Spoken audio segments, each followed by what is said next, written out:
Namaste, Vitruvians. We are back for another spotlight. It's been a while now, so it's great to see all the familiar faces here in the crowd. And welcome, Mike. It's great to see you. How are you doing? Good morning, everybody. Good to see everybody. It's been a long wait, but there's a lot to go over today, so this is going to be a long one, I think. But a lot of exciting changes, a lot of exciting developments, and I'm anxious to get started. Yeah, how are you, Nick? I'm good. A bit tired, but good otherwise. Very excited. We got a very long deck here today, so I think we should just get going because I think there's a lot of people waiting for a lot of this information, and I know Dado is going to join us later. Yeah. Mm-hmm. Great. Yeah. So he's going to be on, and we have segments today. So I think you're going to take on the first segment.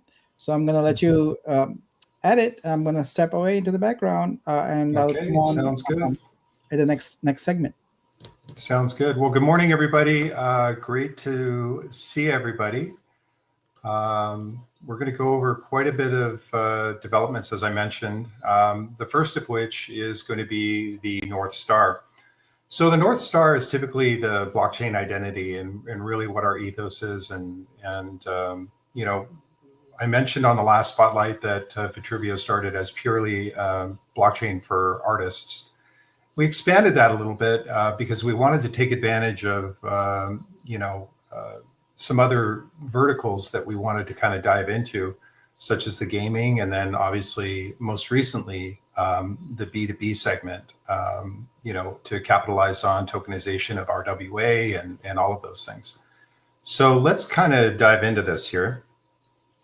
So our North Star is to become a trusted and user-friendly blockchain for creative economies and enterprise-grade tokenization, bridging real-world value to the digital realm by unlocking liquidity, ownership, and monetization for art, music, film, gaming, and business.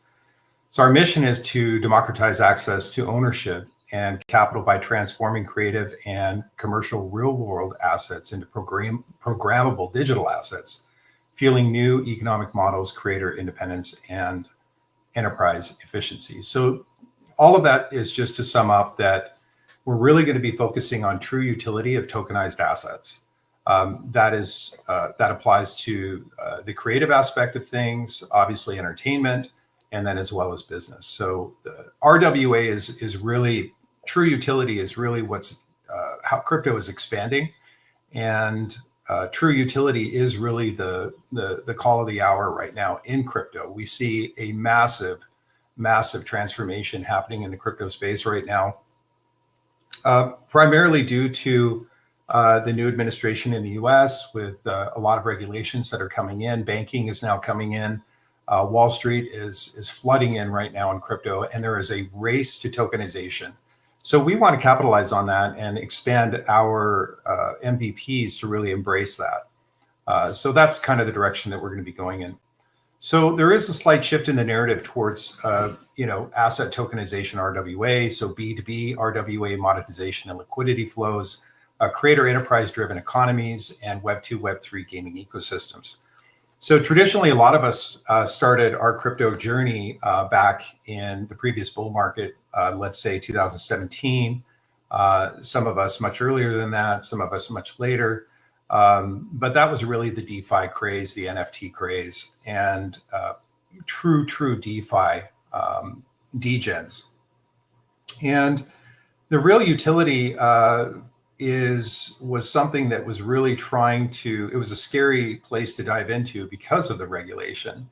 What we're seeing now is we're seeing a Web2, Web3 merge, where crypto is now using blockchain technology to solve Web2 problems. And that's really exploding right now. So we definitely want to explore, obviously our version of B2B tokenization, as well as the gaming, the Web2 and the Web3, and then really fine tune the art aspect. And really expand on that. So our core MVPs, as we've discussed in the past, we have the creators, we have the gaming, we have B2B, and then we have traditional DeFi. So the creators would be your digital art, your film, your music, your gaming. Obviously, we have mobile gaming, we have esports, Web3, and utilities that are a part of the Web3. and solutions that are blockchain technology for Web2 companies. So we're diving into that. For the B2B, we have obviously the tokenization, the real world assets, or RWA, and real enterprise solutions, solving Web2 problems with blockchain technology. And then the last is, of course, DeFi. So those are your traditional DeFi projects as well as DeFi utilities. And I'm not going to read all of that stuff. You guys can kind of dive into that later. We did want to give a website update. I'm not sure if many of you know, but it was being managed by an outside agency. We've made the decision because there's a lot of enhancements that we want to do in order to save money. We want to bring that in-house because it's going to cost a lot of money in order to build that out externally. So we're bringing it in-house. We're doing a full redesign to incorporate the B2B and the Vlox verticals, or the gaming verticals. The URL, we're moving it from vitruveo.xyz to vitruveo.net. The maintenance site is live right now, and we expect site completion in about 2 weeks. We're entertaining a slight brand shift, so we're exploring that, and we don't just want to rush it, but it's taking a little bit of time because we still have quite a bit to do on the B2B side of things in terms of what our MVPs are going to be and how that's going to incorporate, and we want to update that on the website. As well as the Vlox, we just finished all of the key attributes of Vlox and what our MVPs are going to be for that. So now that we've got that, we feel confident that we can go live again. But we apologize that went down.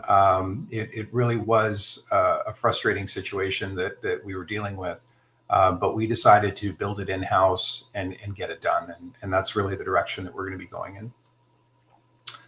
Let's talk about project onboarding. So as the team is shifting, as we mentioned maybe 6 months ago, once we build out our key verticals, we're going to assign project leads for each vertical. And then we're going to be shifting more into project onboarding. Obviously, as a blockchain, that is really what drives volume is projects.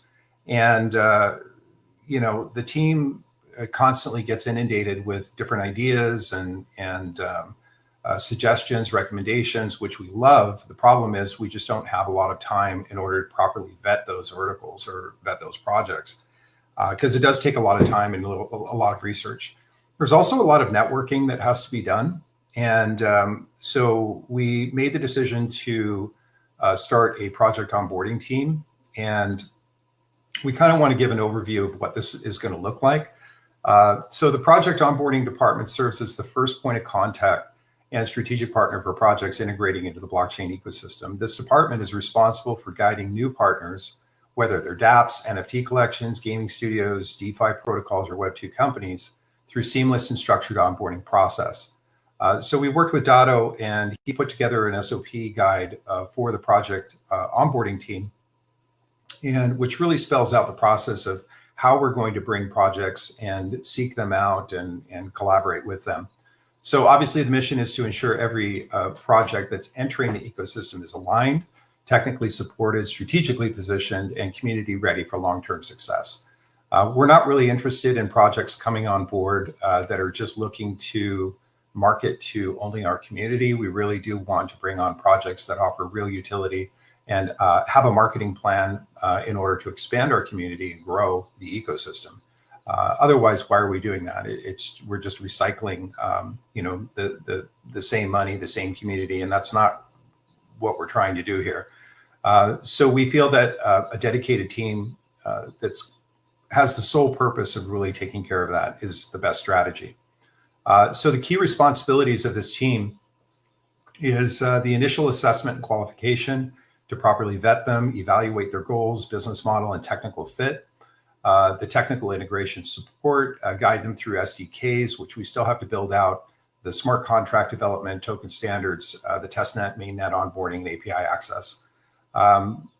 Strategic alignment and tokenomics review, ensure token models, incentive structures, and user flows are sustainable and aligned with the broader ecosystem. Regulatory and compliance, we're going to look at that. Provide frameworks, launch planning, and go-to-market coordination.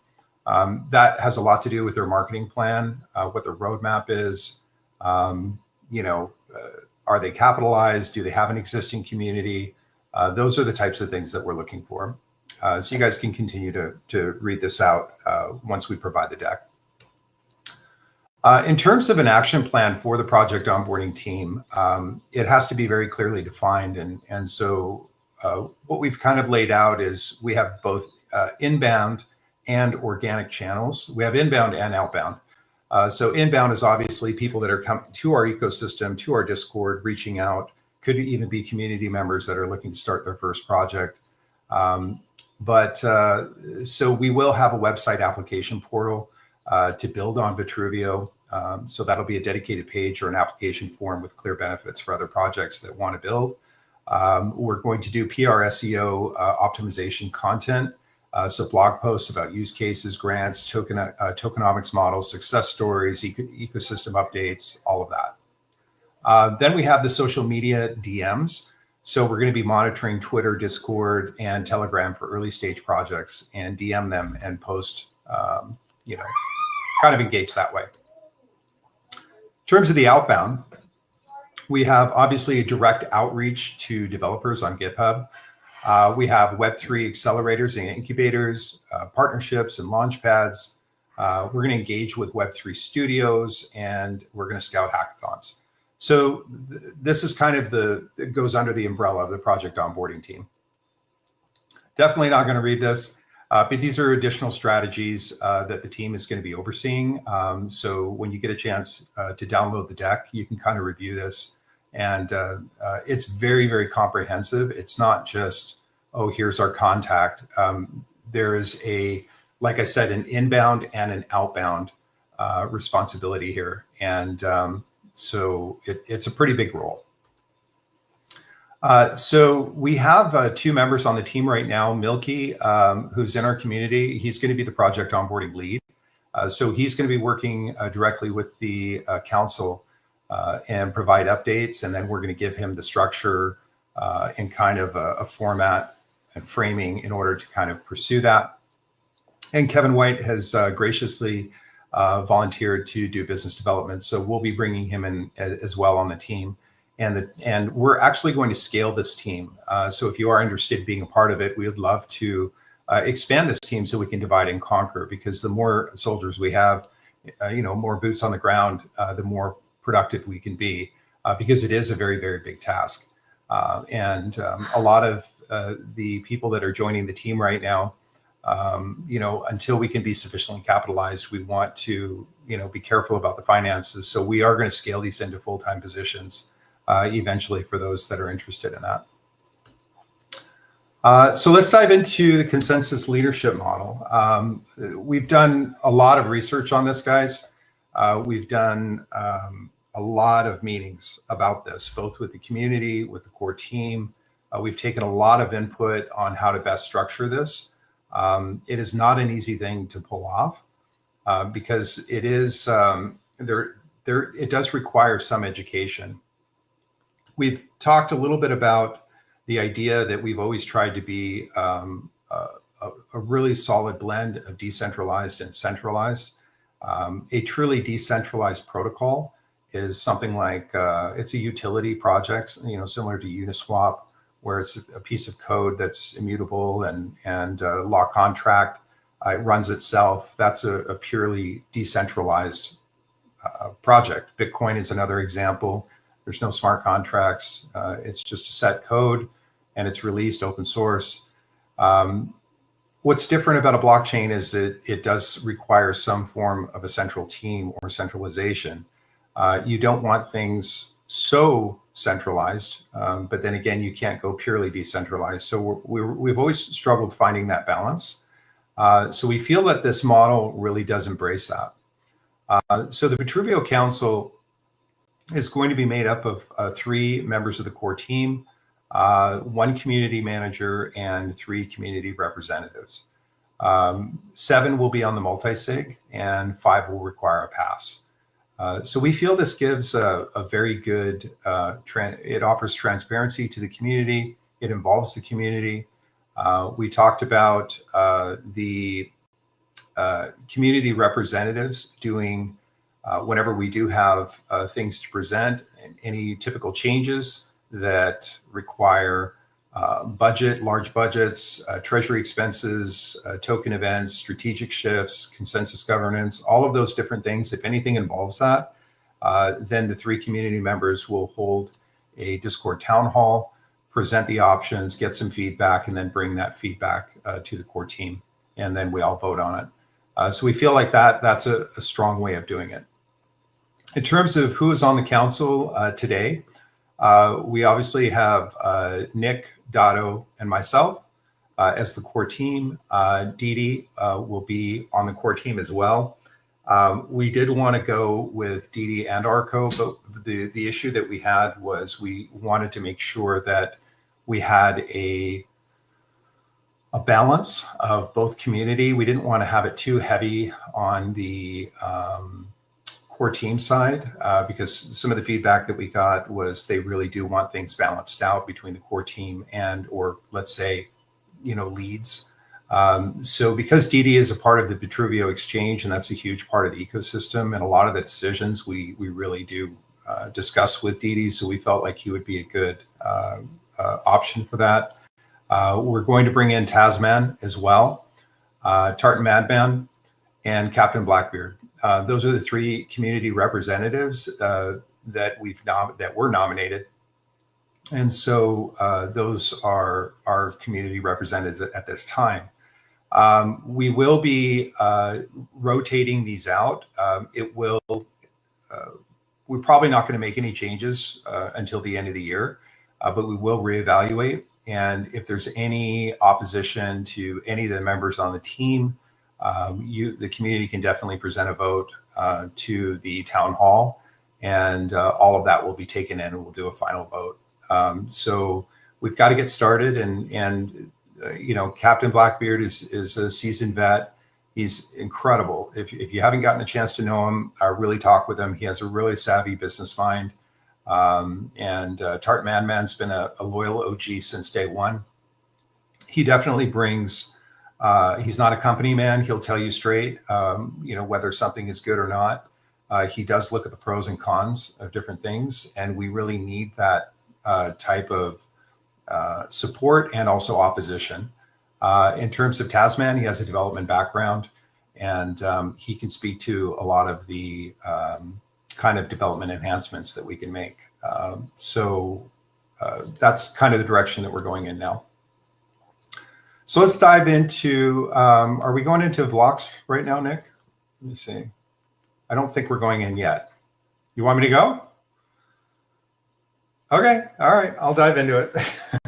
So let's dive into vlogs. So in terms of development update for Vlox, the website is complete and live. So it's currently being built out to include artwork, pre-sale documentation, and Vlox token details. The Discord is officially open today, so you're welcome to join in and be a part of the updates. The X profile is complete, and the Vortex migration is complete. So we're excited to share some of those things. So in terms of the website, it is live. You can go to vloxstudios.com and you'll get a chance to see the website. Keep in mind that this is the first draft. There is a lot to build out.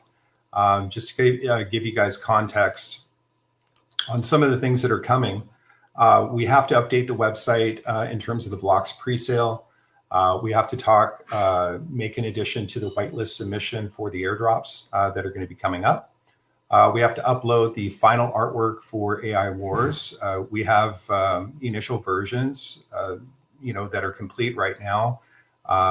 We went through version 1 with the art team of the developer, and we provided feedback.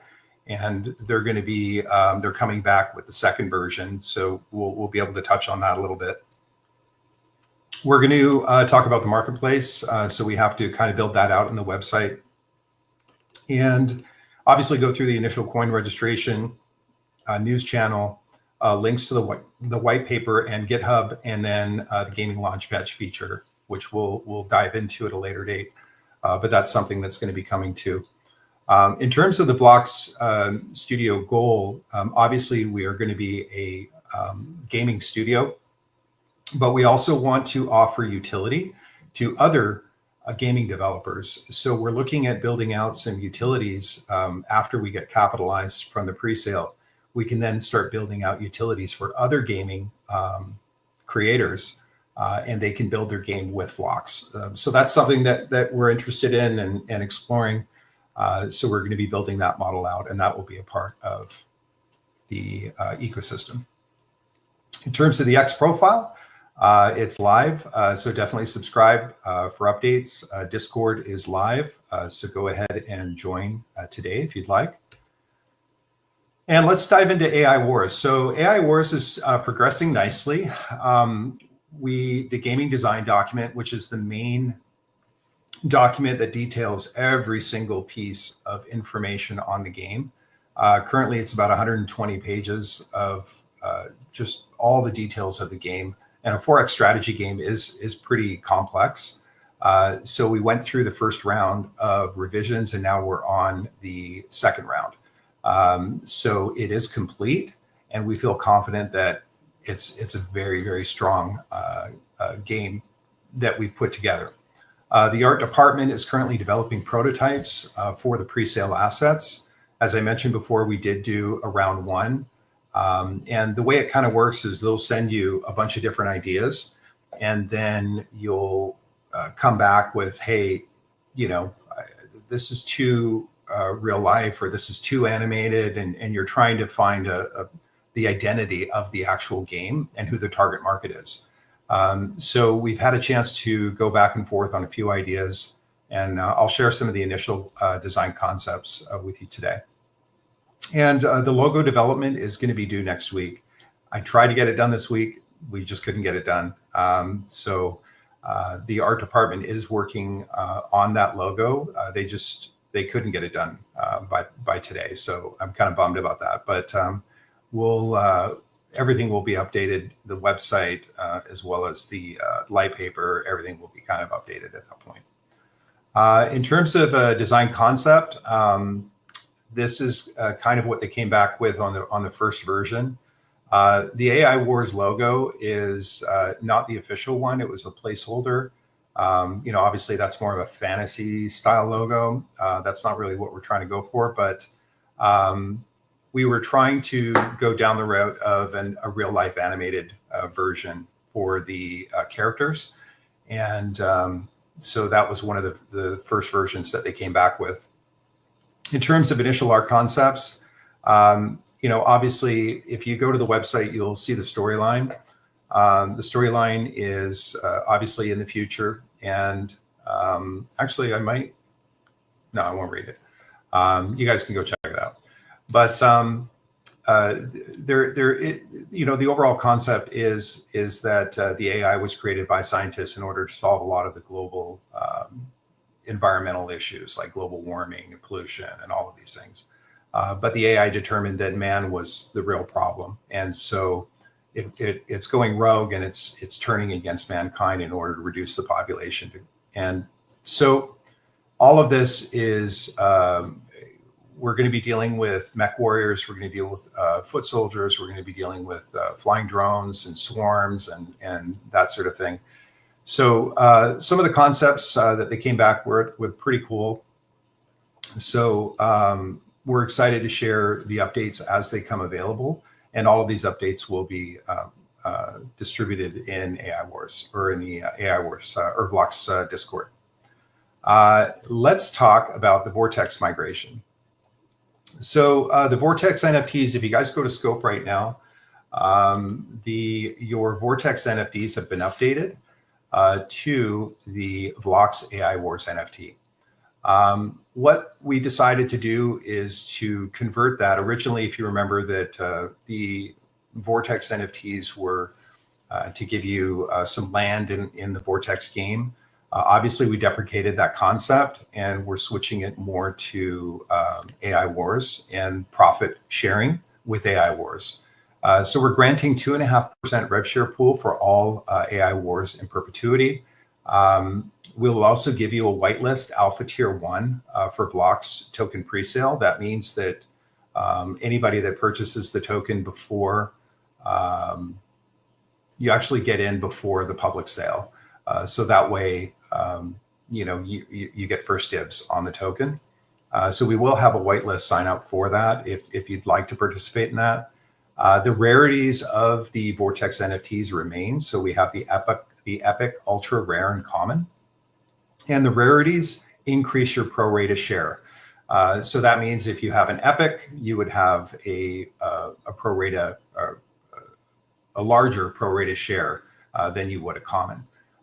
So we still retain the concept of the rarities within the NFTs. And of course, they are eligible for trading in the future. So that's what I've got, Nick.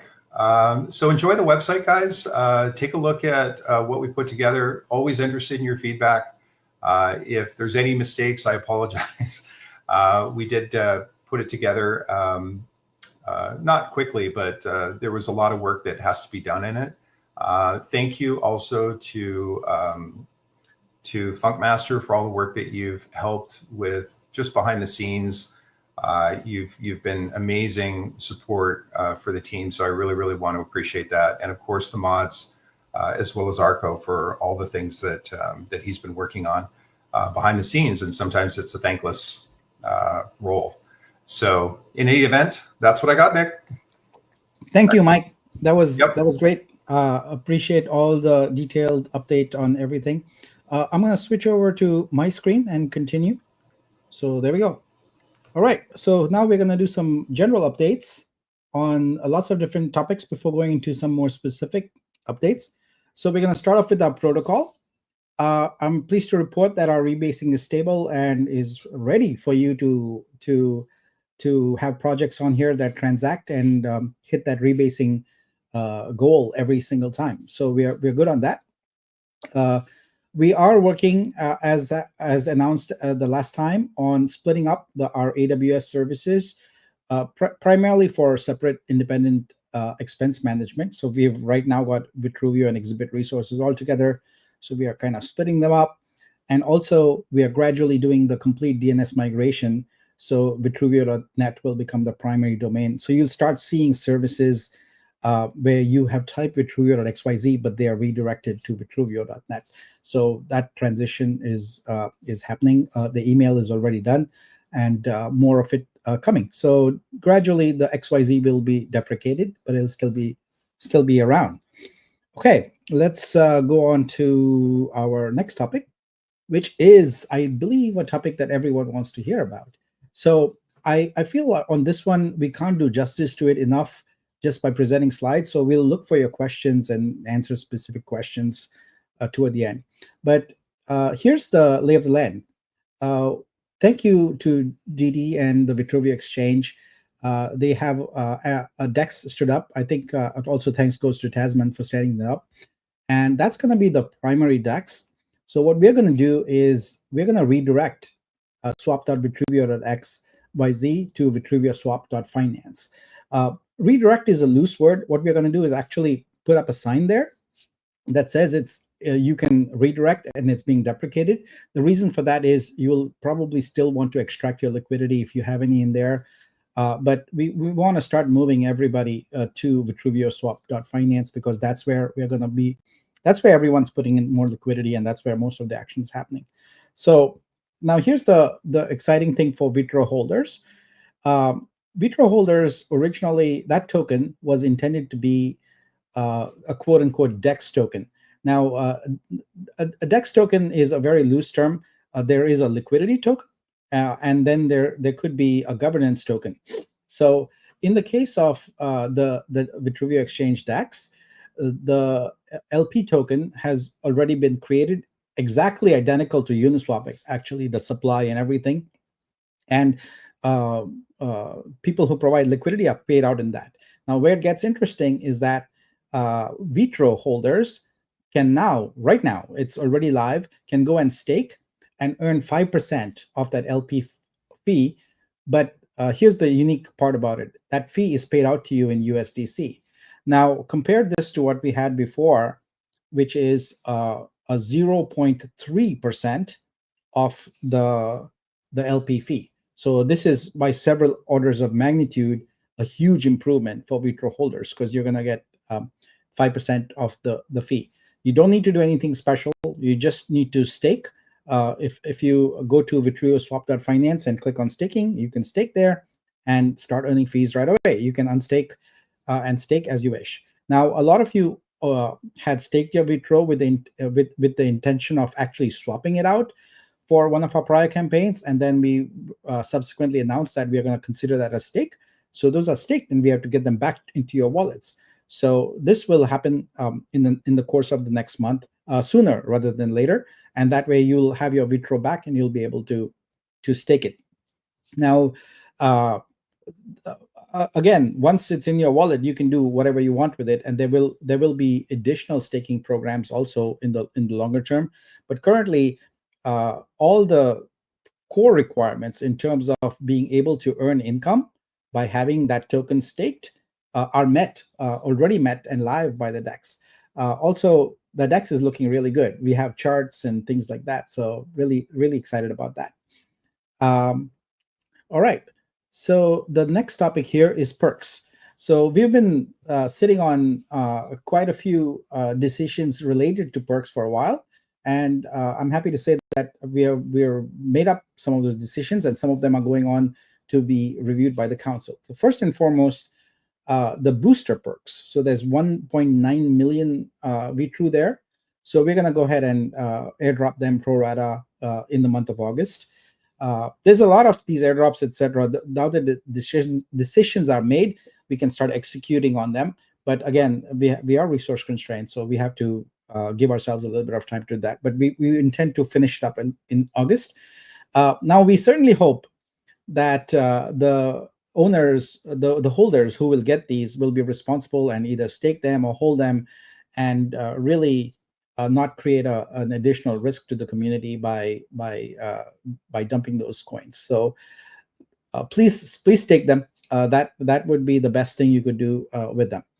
Now, there is a proposal that we have created for both the OG perks and the validator VIP, the program, which is their validator incentive perks.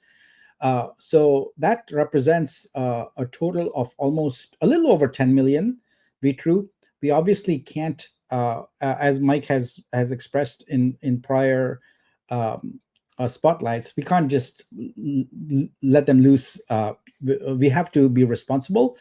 And so what we've done is come up with a plan that provides an equivalent reward, an equivalent benefit to the perks tokens.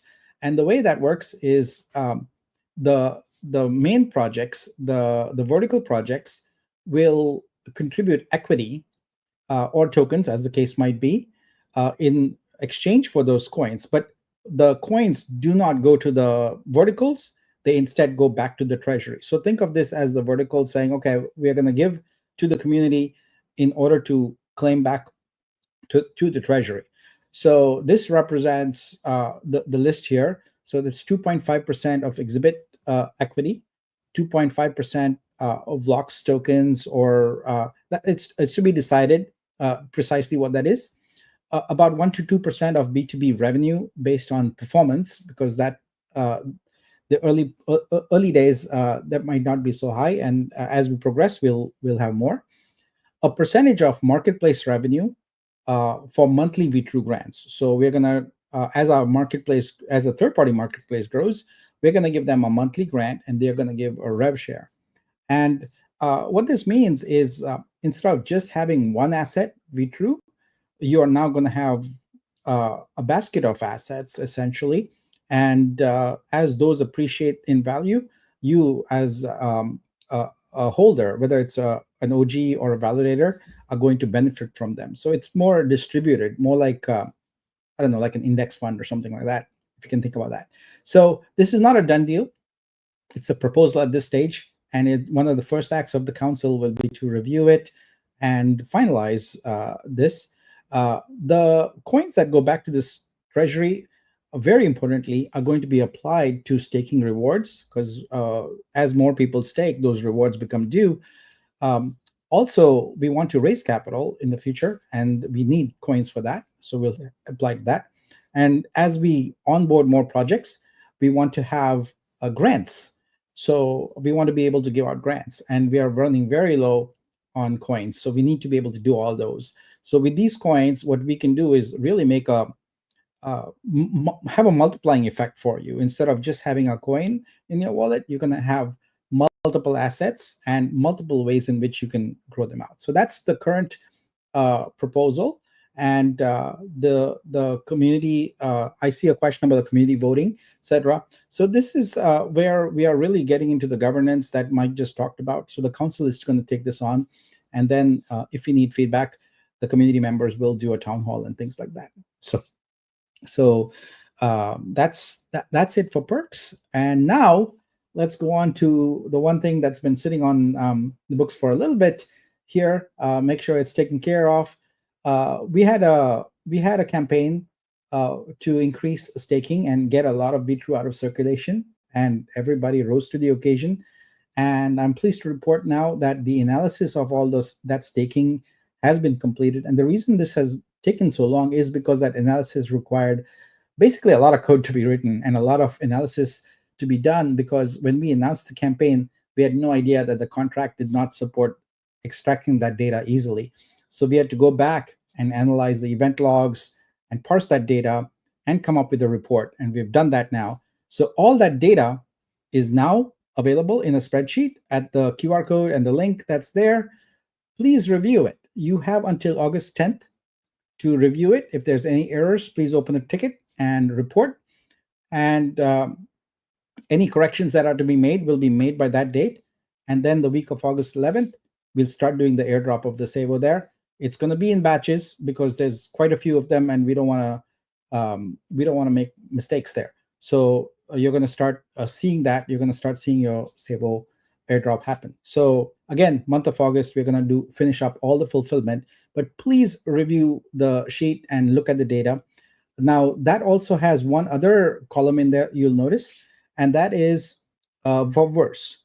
It was promised that if the goal was reached, that the verse units would effectively double. So we are going to do that too. We're going to make sure that we honor that commitment.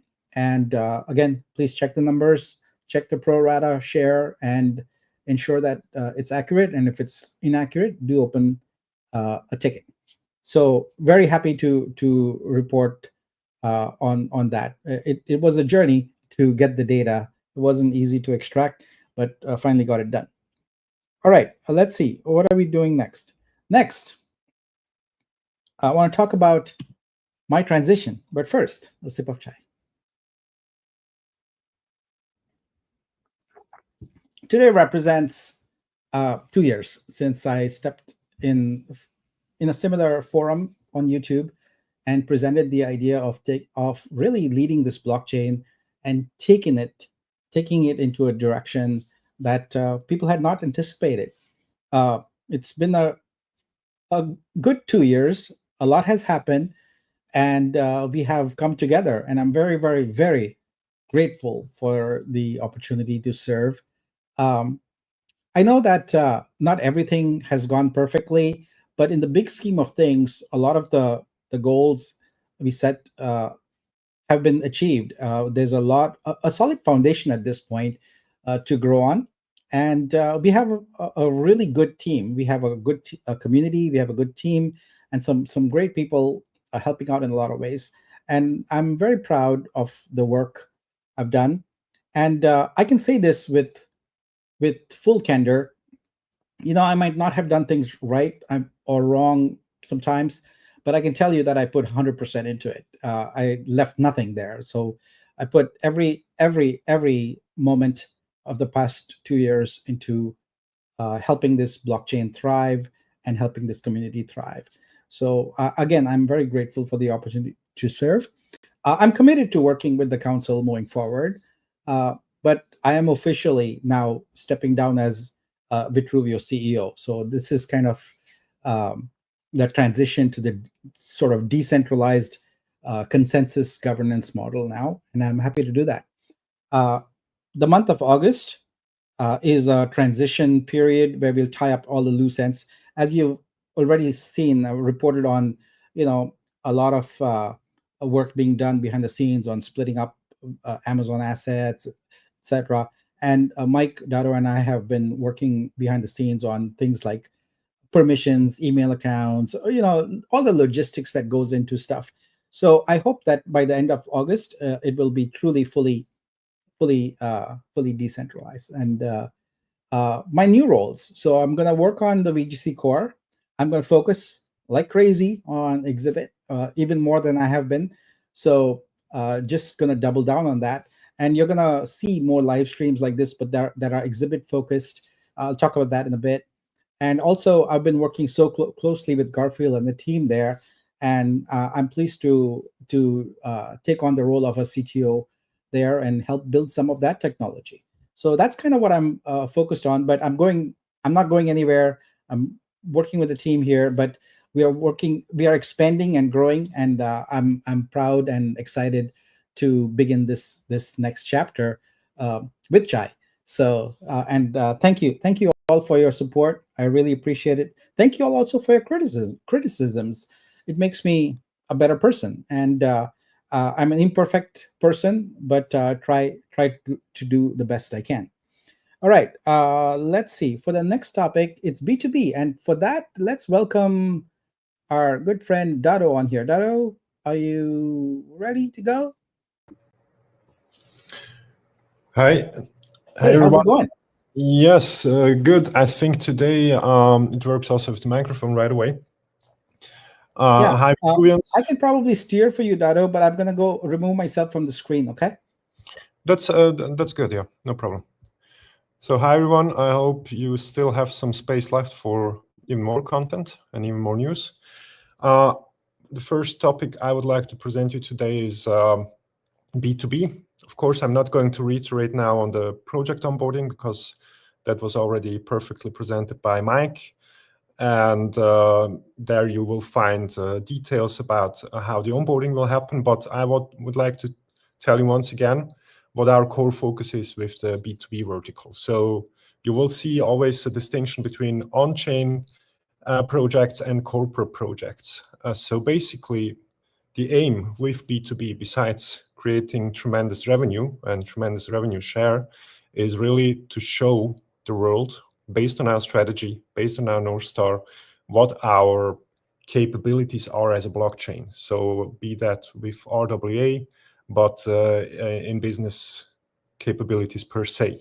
So on one hand, as Mike also described previously, we will incubate and onboard native projects. So main focus on Web3. We have there now a great support with Milky and Kevin, who I'm looking forward to collaborate with very closely. And it's very important for you to understand that these on-chain projects will be, well, I wouldn't call it handpicked, but we have pretty strict criteria about whom we are going to prefer and whom we are going actually to prioritize. So every project, every new protocol, every startup which aims to help Vitruveo as a blockchain, but also contribute significantly to the VIBE protocol, will of course get some priority, besides the ones where we see really a great addition to our verticals as well. But yeah, as I said, we aim for strategic partnerships at this level, not using the word strategic too much, but as I said, at such a stage, regardless if you are a blockchain or not, the early ones always help you with the strategy. But on the other side, the non-on-chain projects, or I prefer to call them corporate projects, they of course they will not create their own smart contracts. They will not create tokenomics and stuff. We will help them fundamentally with their customer experience, with their processes, and with scalability as such. So if we look at on-chain projects, they will give us fee income. They will give us traction, traffic on the chain from the cradle. Corporate projects on the other side, when we get them, then you will have a big influx of money. So basically, these companies, they invest for an improvement, a new feature, a new product, an MVP for themselves. So basically, here we're talking about capex. So they give in capital that we build something for them, and here we will also have dedicated resources, but these resources are funded right away by that capital provided by the respective corporate. After that influx of money at the very beginning, of course, the MVP stages will start, and then as soon as the project or the product actually works well, we will perceive also 5 figures, 6 figures, and beyond of revenue. And out of that revenue, we will have a significant revenue share as a blockchain. And we will also give back, of course, through Vibe and through other allocations. So it's really going to provide significantly to the liquidity, and what we can do with the liquidity. Yeah, I will not go too deep into that right now. The last point, not to forget, B2B will be presented on web as well. Mike has mentioned before that there will be some forms, and yeah, we will have exposure. But I mean, to be honest, if you have a wish list and if you want to collaborate, I don't know with whom. I don't want to make to give free marketing to some big household names, but if you have a wish list, you go actively about them. You don't wait until they eventually learn about you. And that's the active outbound approach that we will have, specifically also on the corporate project side. But as I said, there will be a B2B subsite. We will hand that out as well, also to corporate partners, that they can have an initial picture. But everything else, especially on the corporate side, is really about negotiation, finding common ground, show them that we are capable of creating their future. And then from the LOI, the so-called letter of intent, that's where you start, and that's where we start co-creating. If we move on to the next slide,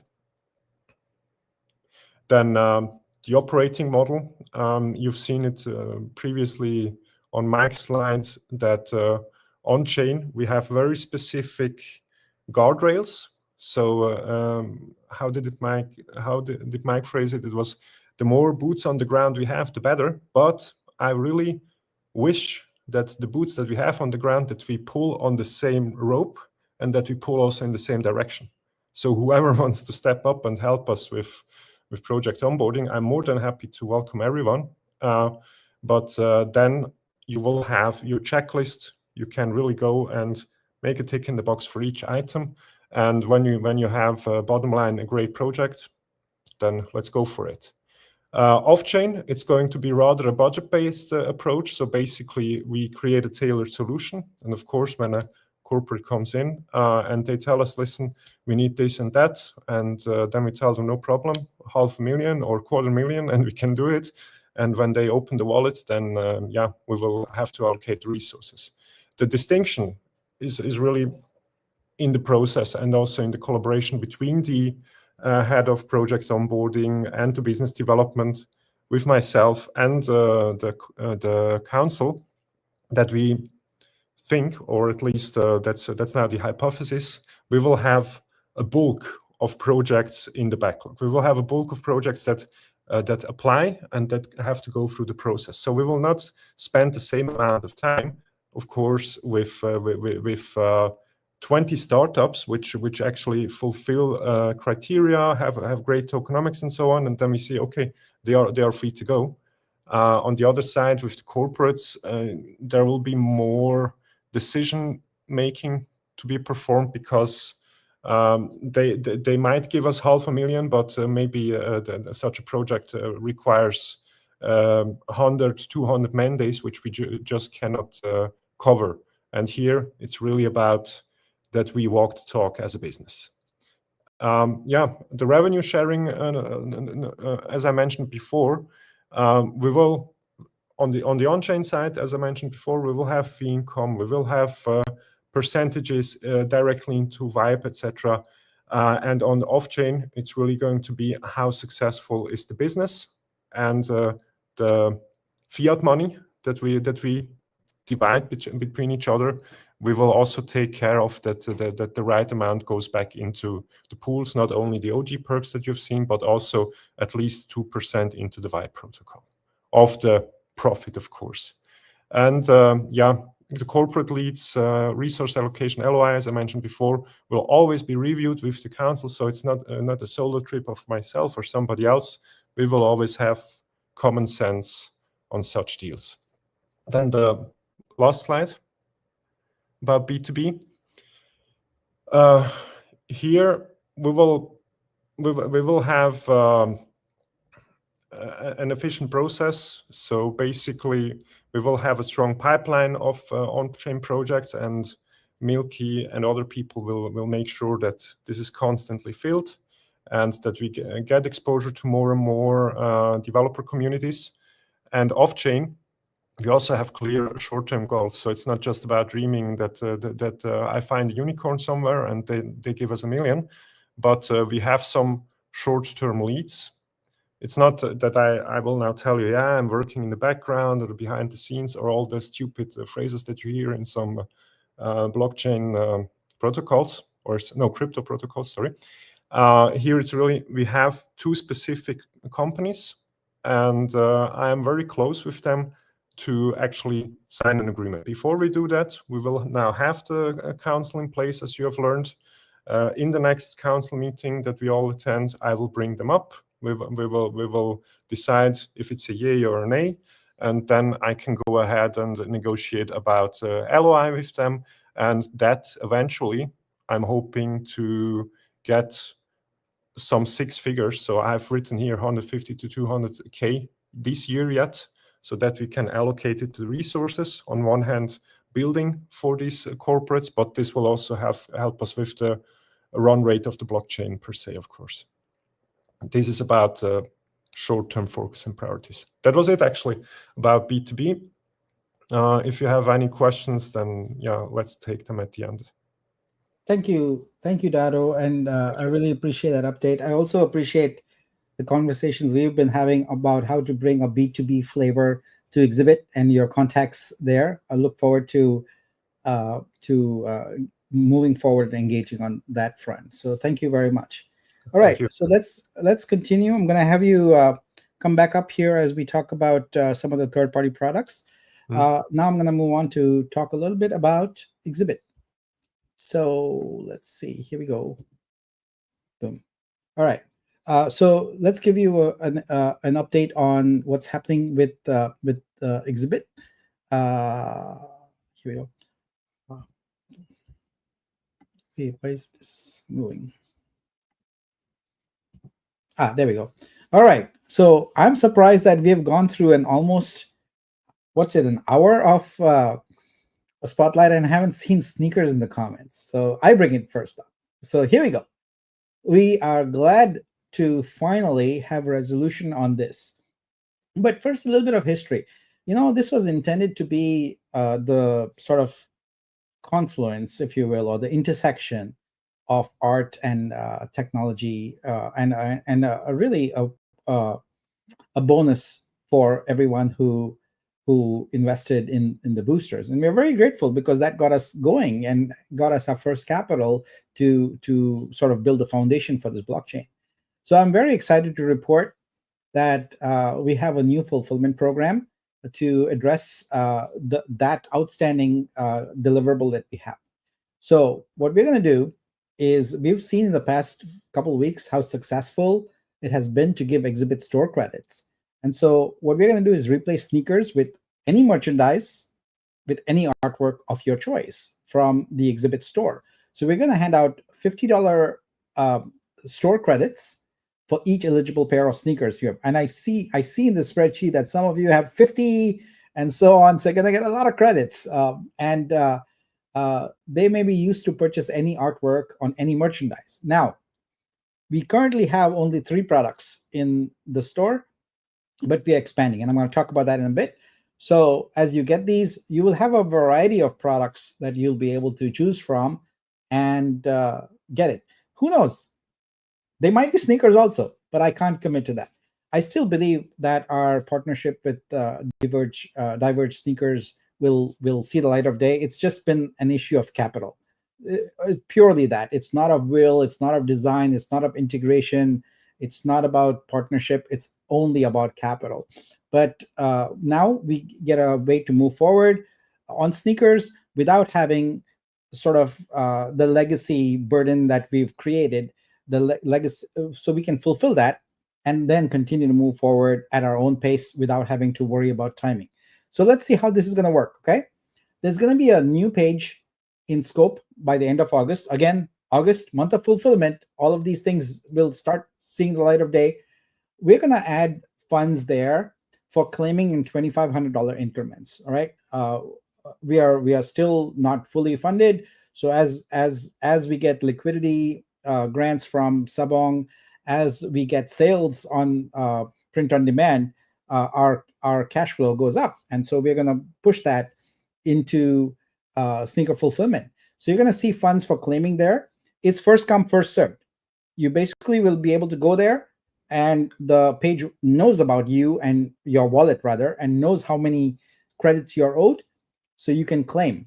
The credits will be valid for 90 days from the date of issue. So whenever you grab it, it's going to generate it on the fly, and you can get them. Now, for those of you who have lots of credits, we really encourage you to gift those, because that will help new people discover Exhibit. They can go browse, they can choose merchandise, they can choose artwork, get it printed, get a mug, get a shirt, get a tote, and other products also coming along. So yeah, I see a request here for Rubik's Cube. I personally want puzzles. I think artwork puzzles would be great. So anyway, now I'm very happy to report that we can fulfill the sneaker requirement with different products. So we are replacing one product with many different products, and the choice is yours. The artwork choices will also be yours. It'll be $50 each. Each is what we're going to issue there. All right. So continuing, let's get an update on print on demand. Well, I'm very happy to report that our campaign there is going very well. We have processed over 200 orders in the first couple of weeks, and we're doing a controlled release of these. We don't want to scale prematurely, because then if things break, etc., then you have to deal with it at a mass scale. We prefer to deal with it at smaller scales.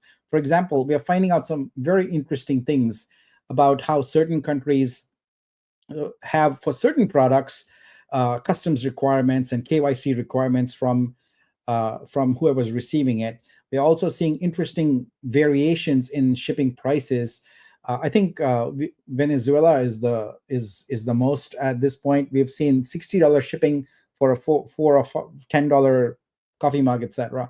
So yeah, we are learning a lot, and we are pleased to report that all but I think 3 orders we've successfully been able to handle. The 3 are because the addresses are not compatible for some reason, and there's no way to ship. So we are working on that. Our current provider is Gelato, so at gelato.com. But as you can see, they have a limited set of products if you go to their website. So we are now working on adding Prodigy with a wider product range. Now, I get suggestions every day, add this provider, etc. We can't. I'll tell you why. We can only add a provider if they support, first and foremost, an API. An API stands for Application Programming Interface. If they do not support an automated way to do ordering, we can't work with them. Most of them do not. Most of them are manual. They require you to log in and do things. They don't support an API. So that rules out like 99% of providers out there. The second thing is they must function without having the user's information. So without having the user's credit card, address, billing address, etc. So we have a split model. We have a front-end model for payments, and we handle Stripe there. And then we have a separate back-end model, which is architected to handle any number of providers. So on the front end, you have Exhibit with the catalog of products and Exhibit accepting the payments. And on the back end, it's exhibit doing the fulfillment through any arbitrary provider. So we want to come up. We want to have a model where we can have hundreds of providers, where depending on the type of product, and you only see one catalog in the front, an exhibit catalog. Depending on the type of product, it's routed automatically to whoever makes and distributes that product. So at the end of the day, we've already got the architecture in place for a pretty sophisticated logistics system. And because we have developed on the front end all the technology required for dynamic on-the-fly in-browser mockups, we call that chroma key. That's a moat we are building, so others can't just jump in and start doing this stuff. It's a pretty intense moat. The technology is complicated, and we've solved all those problems to make it very seamless and easy on the front end. So, a long story short, we'll be adding providers, but we have constraints about which providers we can add. They absolutely must have an API, otherwise it's a non-starter. It's a deal breaker. We cannot work with them, and also they must be willing to work with essentially one wallet. In other words, we fund that wallet exhibit, and they draw from that wallet in US dollars, and that's how they ship. So it's a front end and back end separate operation that we've created, and this model works really well. Now, one of the things that I get asked about, and I want to talk about a little bit, is shipping. So Amazon grew enormously successful because they had Prime, and they experimented with shipping quite a bit. We want to take shipping out of the equation. Right now, it's a flat fee of $10, and we'll do some analytics on the data, and we have only got a small sample size right now of 200, but we'll do some analytics and figure out what that's actually going to cost us, or if you're going to break even there. There's very little chance, and we don't intend to make a profit on shipping at all. That's not the case. What we want to do is strive for customer convenience, and customer convenience is don't make me think. That's basically the hallmark of a good user experience. Just don't make me think. And so we want to eventually take that shipping out of the equation altogether, but we're not there yet. But for right now, we're going to hold our ground and keep that shipping flat fee at $10, regardless of where things are going. We are in the process of adding shopping cart functionality. Right now, it's one product, one order, one time. And then if you want to order something else, you got to do it again. We realize that that's not ideal, but keep in mind that we're doing a control test. We have to, every feature that you want is a development backlog. There's time, money, effort that goes into it. So we are very selective about what we are doing, and introducing new features very gradually. So one of the new features we're introducing next week, for example, is variants. Right now, you can only order products where you don't get to choose, what they look like or anything like that. Next week, we'll start with phone cases. So you can choose your phone model and then choose a specific phone case. Now that opens up the door to having different colors or shapes or sizes and things like that. So we're going to be very gradual and deliberate about this, and we are very excited that people are responding to it. I see a lot of posts on X about it, and see a lot of posts from buyers also, and we are very happy with the quality of gelato so far, and we'll experiment with Prodigy. Before we put on a provider on the store, we ourselves order, we look at the quality, we look at the turnaround time and things like that, and before, and then add them on if you're satisfied with it. So anyway, things are looking really, really good with the print on demand solution, and we're going to focus on it very much because we see it as a tangible way to really, really grow exhibit, and as a unique, it puts us apart because it really drives home our model that we are not about flipping digital collectibles. It's about having artists create licenses for their art that is repeatable, that compounds over time, and also has utility. So that's great about it. Here's some numbers. Just from the small sample size, but it's great. It's 12 countries, 230 orders, around 3,161 euro. Gelato is, I tried to change it to dollars, but I couldn't figure it out. It's kind of funny, though, that their symbol there is dollars, but they report the number in euros. But you can do the math on that. Most of them have been US orders, looks like 50% or so. But yeah, they've gone all over the world. And we are very happy to have that because it gives us experience with how shipments work in different scenarios and things like that. And thank you to Pam, who's doing a bang up job of keeping track of all of that and making sure buyers are communicated with if there's an issue and things like that. So all right, so moving on, what is coming up with Exhibit? Well, we were in product development mode. It's foolish to prematurely try and market a product when you don't have it. So we were focused on product development. Now we are sort of opening gates, and we're going to focus more on what our promise is to creators, which is to help them sell their work and get them sustainable income. So now there's going to be an enhanced focus on innovative marketing programs for artist discovery. I've experimented with everything: exhibitions, live streams, things like that, etc. And the art industry really needs some innovative marketing programs, and that's what we are working on. We are experimenting with different really cool concepts that you've never heard of, and they will really light up the art world and make it accessible to common people. When I say common people, I mean the normies, non-crypto people. This is what I mean to say. We have to create repeatable scenarios, some of them IRL, some of them online. It makes sense to target things regionally because language matters, culture matters, and a lot of things are very specific to that when it comes to art. So we're going to operate out of 5 hubs, as I call them: San Francisco, Miami, Lisbon, Dubai, and Singapore. So this will cover major parts of the globe, not all of it, but that's where we'll start. We're also working on a new funding round of around 7.5 to 10 million with a SAFE. SAFE means a simple agreement for future equity. And that's going to start with a $250K minimum for each investor. So if you're interested, please contact me, Nick at exhibit.app. The updates that we had of Exhibit, like this one, is kind of lumped in with Vitruveo, but we want to have more artist-centric spaces and art buyer-centric spaces. So we'll have weekly live streams. They probably will be bi-weekly initially. We want to interview established artists, introduce new features, announce upcoming events, and things like that. So expect to see a lot more of that. So that's what's coming up. And again, I'll be able to give you a more detailed update on Exhibit on a dedicated Exhibit, on our first dedicated live stream that we'll do. Don't have a set date and time for that yet, but that will be coming up soon.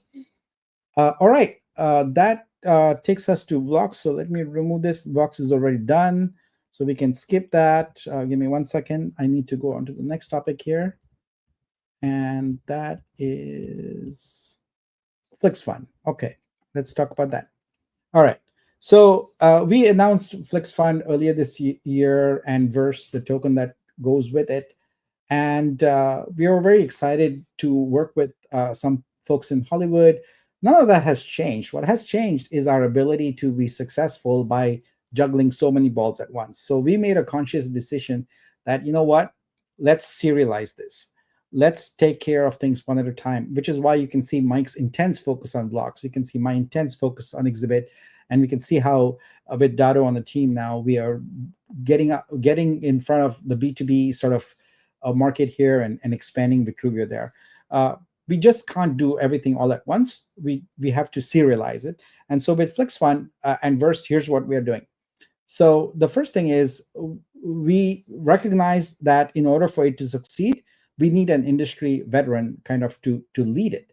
So we are working on that. It'll take some time, but we will find an industry veteran to lead that effort and fundraise for it because it is capital intensive. We have to get that going.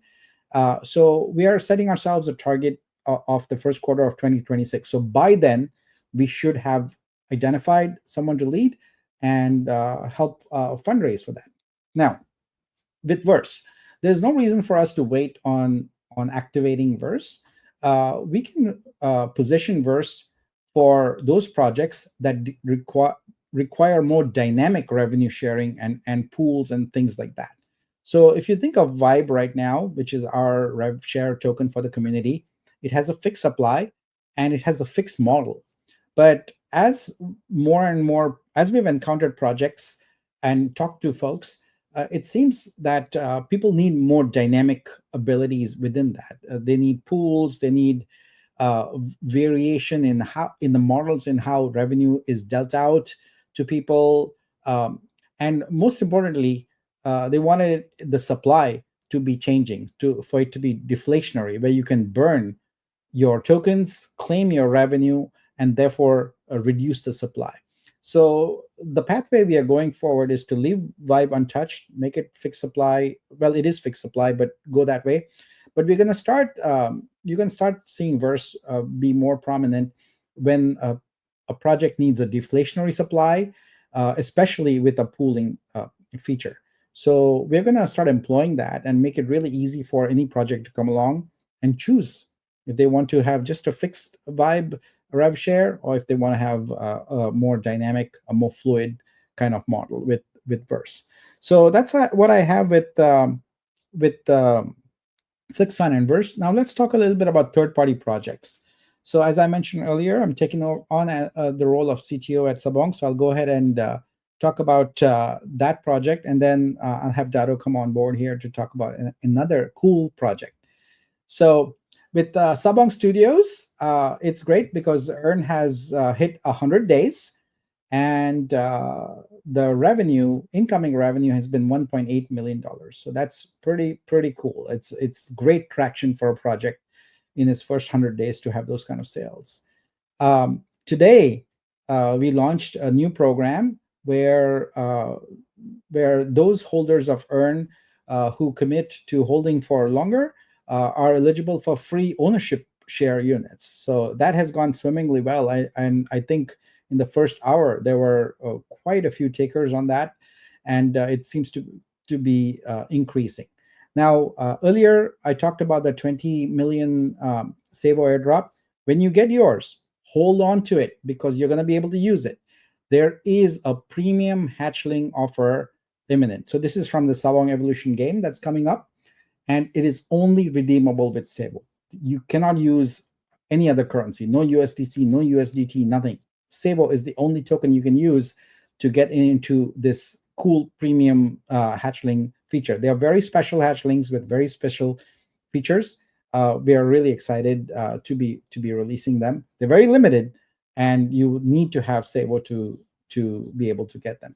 So that's that. I will bring on Dado here for the next topic, and let's go to that. Yes. Another exciting project, as you said. Well, you have seen on the core MVPs, respectively on the vertical slide from Mike, that we of course also want to dive into DeFi. Of course, many of you are familiar with Aave, Compound, Curve, Uniswap, and so on. So it's not DeFi is not a USP anymore. It's being adopted. So as a modern L1 blockchain, it is actually expected utility on one end, and it's also a great benefit to the blockchain if we introduce projects, but also at a certain point in time, core capabilities regarding DeFi. And the very first partner, and I hope this is a positive surprise for the most of you, is called Yieldable. It is what we understand as a third-party project, but the people behind are actually Vitruveo veterans and people who really believe in Vitruveo and want to help Vitruveo. So you don't need to fear right away that these are people whom we don't know and who might run away again. This is really a project driven by people who are who really believe in Vitruveo. And what is it actually? Yieldable is a high yield platform. So we are talking about APY, so annual percentage yield of 182.5%. Of course, some of you might think, yeah, I've seen more. I've seen, I don't know, better, more degen stuff. But the mission behind Yieldable is really to deliver upon the promises. So Basically, we are talking about a system which will give you daily 0.5% on your balance. So if you look at the right-hand side, and the visual there is a very initial one. So the platform is ready to go. And now let's not debate about design, because the design will evolve eventually. But going back to what I wanted to say, actually, 0.5%, if you invested, let's say, $1,000, will give you daily $5. And what we mean by adding to your balance is actually, if you add it now, hypothetically to 1,000, another 200, another 300, you will have a balance of 1,500, and that eventually gives you $7.50 on a daily basis, and so on. That's just as a practical example. Yeah, this is the very first feature. So it's a platform where you provide actually your investment, you provide your money, and it works for you. But what's very positive about it, and that's what's in for Vitruveo and the communities actually, is that it's not just another DeFi platform where we will also eventually add borrowing against other assets. We will bring in also liquidity from other chains. But what's very special about it is that we will give 25% of the incoming funds directly into the blockchain. Be that as for the runway directly, or be that also in form of liquidity. So that is something which will happen very soon. So we are not talking about 3 months, 6 months, 1 year, or never. But this is really from the get-go, when Yieldable gets funded, the 25% will go directly into Vitruveo. It will launch on BSC, so don't take this wrong. Binance Smart Chain is one of the big chains where you can find people, and where we eventually will also bring in a great amount of liquidity, but we will also be able to promote Vitruveo with these investors. So basically, what's very important, Yieldable will buy and commit to Vitro. It's not just an opportunistic approach. Then this is it for the moment. So basically, what happens next, and that's very exciting. If you go to the next slide, it's going live. So the platform will go live next week already, and you can put in your money, you can get your daily earnings, and at the same time, by earning money, you will also support the blockchain. You will support Vitruveo. We will bring in more features. The platform will not only just, how should I say, rotate the money from new investors and give it to the old ones, because we want to be as sustainable as possible. That means we will buy real world assets, we will buy blue chip assets, and we will perform actions really to have a sustainable income on the platform, so that you don't have to ask yourself, where does the 0.5% per day actually come from, and is it a pyramid? It's not. So as I said, it's going live next week. So it makes sense for you to be early. On the right-hand side, you see how to join. There is a Discord already in place. There is an X space already in place. There will be also a landing page. What you have seen on the previous slide was actually the platform itself.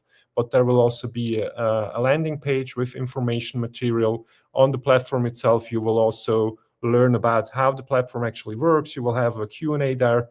But right now, the best thing you can do, go and join them on Twitter and on Discord. And if you're early, the first 200 will actually also be eligible to really dig into the platform and help with the soft launch, give feedback, and so on.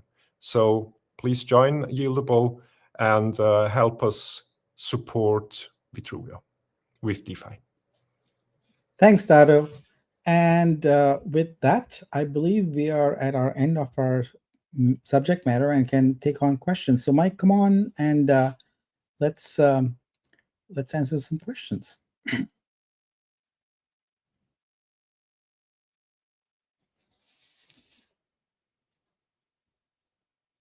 So when I've already answered a question, I'm gonna skip it. So this was answered, yes. So we're gonna release it. What you do with that Vitro is up to you. After that, you can stake it, or you can, for the fee. So yeah, let's go on to the next one.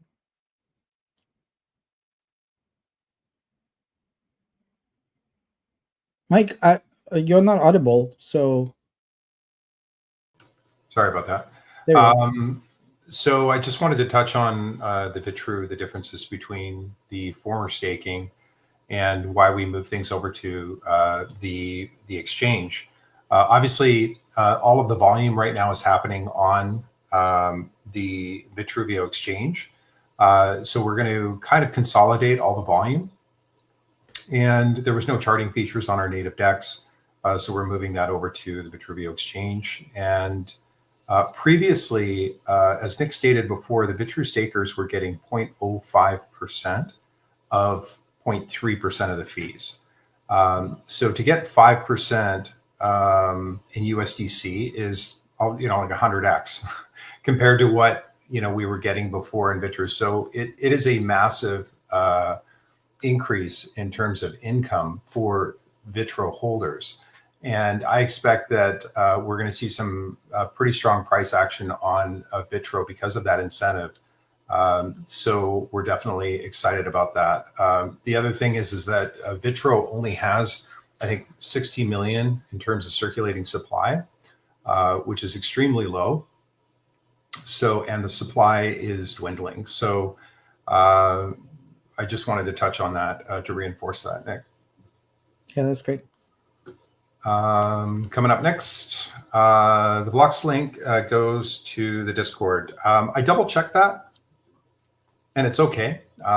It does go to the X link, so it might have been that your mouse was just a little bit closer to the Discord button. But let me know if you're still having issues on that, and we'll get it fixed. Is the rev share for AI Wars going income? Or also any future games. So the rev share from the Vortex NFT is directly for the AI Wars game, not the ecosystem. We will have a revenue share component for the Vlox token as a part of the pre-sale or fundraising to build out the game. But the Vortex specific was for the Vortex game, and so we passed that off to revenue share for AI Wars in perpetuity. So hopefully that answers that question. Will the OG perks still take into account the very first Vitro sacrifice that happened? I'm not sure about that one, Nick. The OG perks still take into account the very first. So I think this is figuring out what the pro rata shares will be. So just like we usually do, we'll publish a spreadsheet with everyone's pro rata share, and you can then correct if there's any mistakes there. But we have to go back in history and look at what was committed and make sure we'll honor that commitment. Yeah, it's a great question. I'm gonna jot it down, Nick, and then we'll cover it on our next call with the council. And we'll get that cleared up. Okay, great question. Airdrop campaign. So there's Nick, me, and Dotto. I guess we've been meeting for roughly 2 hours a day. Kind of going through all the different things that all the loose ends that have to be tied up. There were 3 things that I think, or maybe 4 things that we could not get done by today. One of them was the airdrop.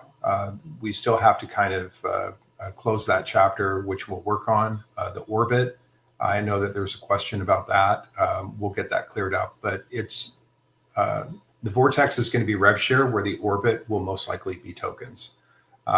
So we will address that, and on the next, I'll probably do it in the next AMA or possibly in the Discord. I'll address that with the orbit specifically.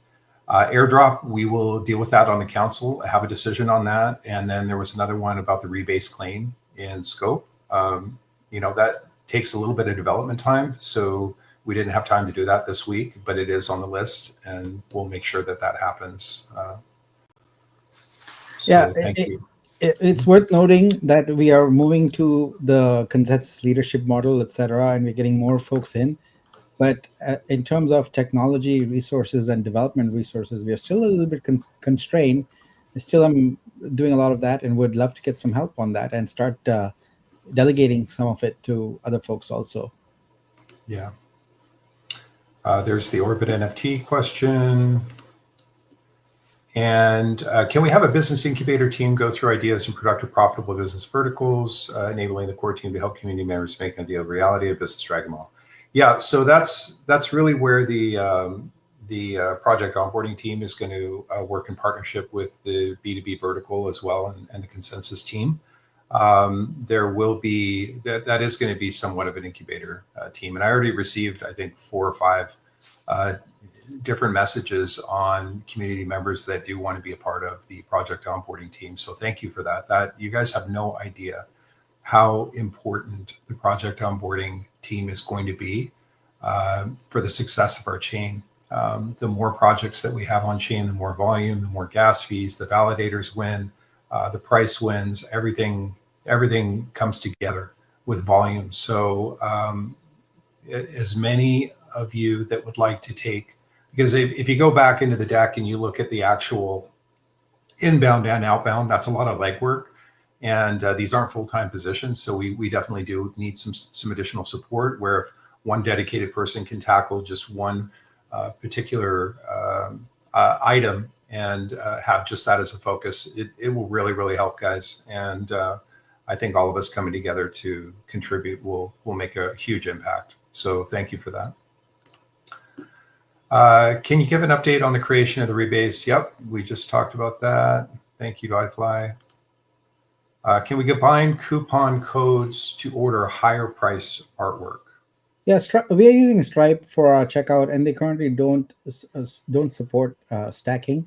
So if we do something like that, we'll have to basically build out a custom solution for it, or we might give you the ability to go and essentially separately combine them first to come up with a new coupon code that has the same value, and then use that. But Stripe, as it stands right now, does not allow you to put multiple codes together. So I think we can create a custom page where you can go and submit all the codes and get another one, a replacement code of equal value. That might be the solution we have to build.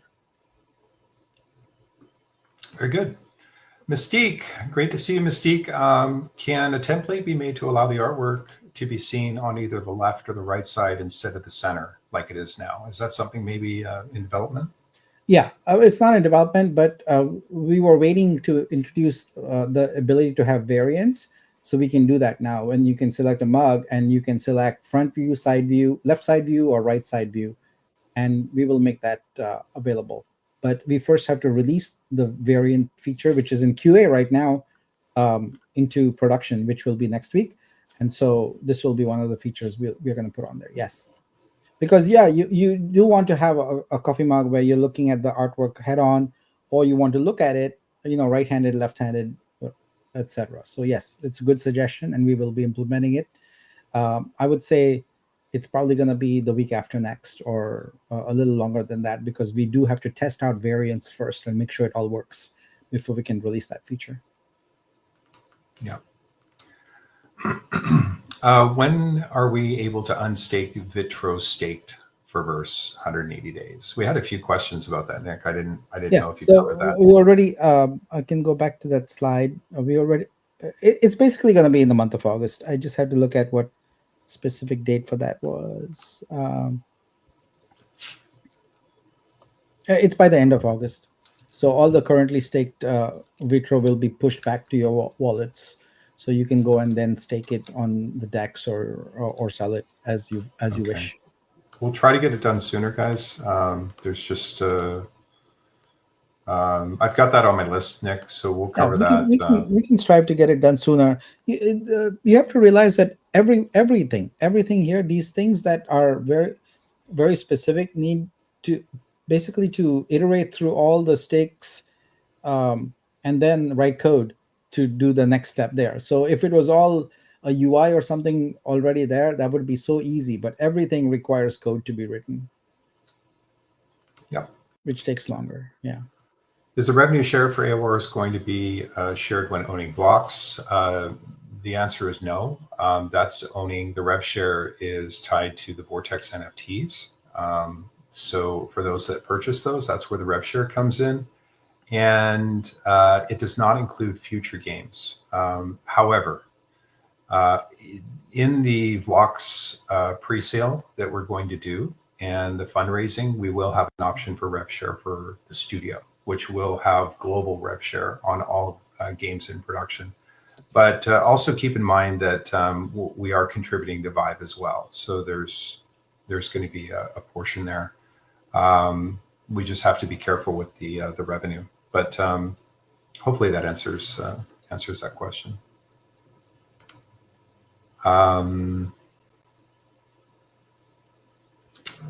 Okay, not that one. Sorry. Let's just see here. Okay. Yeah, about that link, I'll definitely check that out. I probably clicked on the wrong one, so let me double check that and I'll get it fixed, guys. Yeah, Thanks for letting me know. We may share it in Discord later as well. Yeah. Mm-hmm. Okay.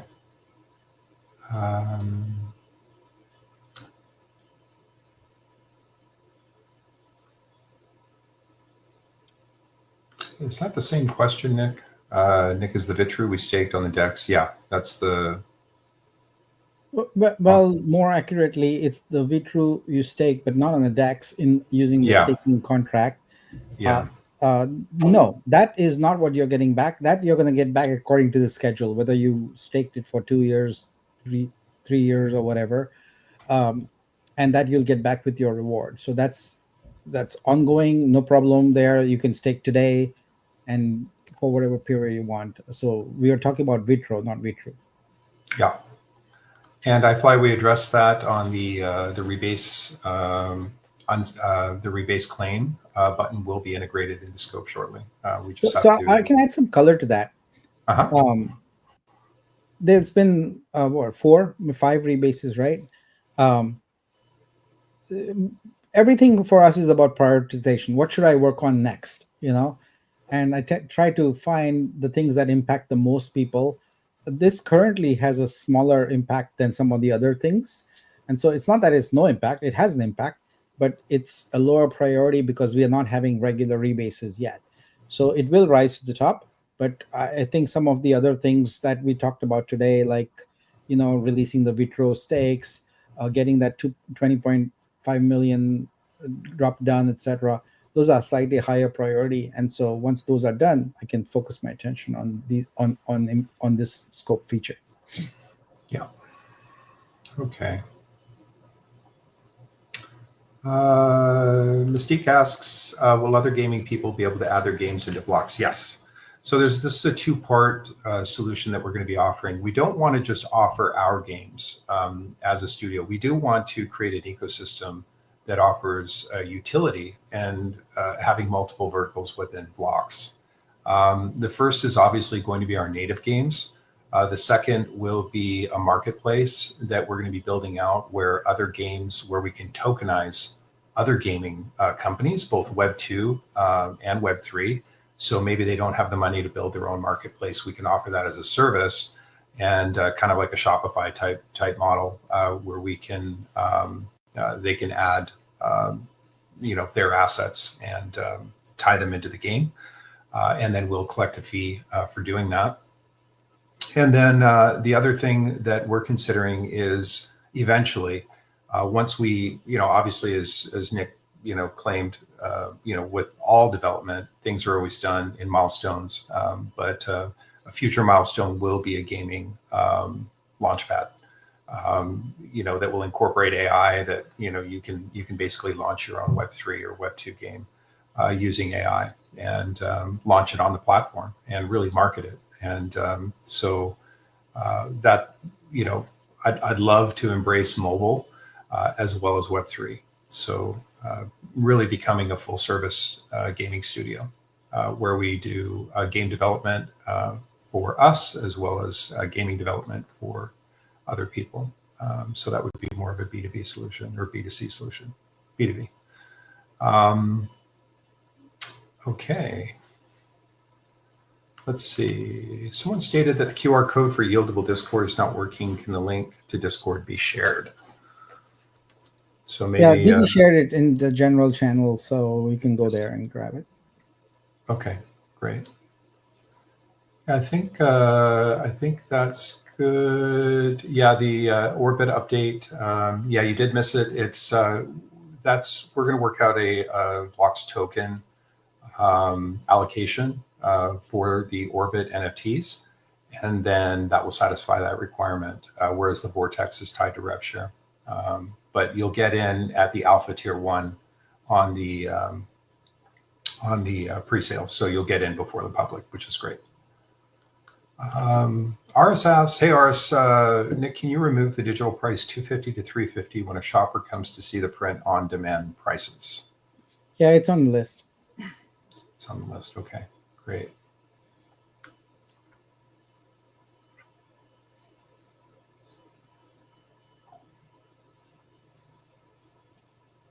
Yep. I think that covers it, Nick. Great. I'm about to head out to have coffee with Gus. So he said, "Oh, cool! Let's have coffee after the stream." So he's in Mountain View. That's very cool. Tell him I said hi. Yeah, it's great. Yeah. So thanks everyone. It was great to catch up with everyone in the spotlight, and welcome Dado. I think this is your second spotlight, right? So I should, yeah, second, yes, it is. But I think your first one delivering really mind-blowing news. So congrats on that, and thank you. And I think we said we wouldn't have a set frequency, but would kind of play it by ear, right? On the next one, etc. And announce. Yeah. So actually, there's one thing that I meant to put on the on my deck in terms of the council is how the actual voting is going to work. So the way we've envisioned it is we will make an announcement. Within the Discord, most likely Didi will make the announcement, or one of the community members will make it. Most likely Didi, but somebody from the team will make an announcement on when the town hall is happening. They'll also post in that announcement an agenda in terms of what are the items that are going to be covered within that. Give the community time to brainstorm and think tank some solutions. And then at that point, the town hall will happen in Discord. And at that point, the agenda will go through. It's going to be open discussion for those that would like to attend or welcome to attend. And then at that point, they'll get a pulse of, some decisions that are made. They will then bring that to the council, and things will be voted on as a collective. And things will either pass, fail, or be revised, for further exploration. But that's kind of the model that we're going to do right now. And then once we once we expand, obviously we can't have too many people in the town hall. It just gets really crazy. We're going to adopt more of a third-party solution for the voting and to manage that consensus process. So, but just give you guys a bird's eye view of or broad stroke on how we're going to do that. That's going to be the model that we're going to follow right now, at least to get things started, and then we'll build it out from there. Any last questions? Rohan asks, to invest in Yieldable, is it USDT or on BSC, or what would you recommend, Donald? We will come up with a communication if both are available, but USDT should be available, or maybe wait for the announcement. You will see it. You will see it. Yeah, Aris wants a smile, Dado.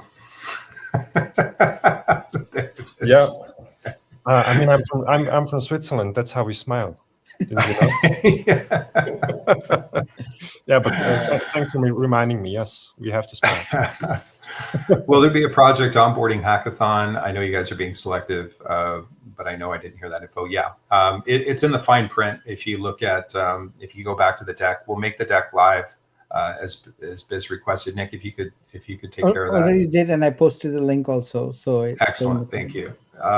So yeah, that is going to be a part of it. The hackathons and quests and bounties and grants and that sort of thing. Obviously, once we become more capitalized, we can then start going down the grant route. But in the beginning, yeah, we'll do hackathons and quests and that sort of thing. So thank you for that. Okay, all right. I think that's it. Thanks all. Bye-bye. Have a All right, nice guys. day. Thank Have you a so nice much. day. We'll see you in Discord. See you soon. Bye-bye.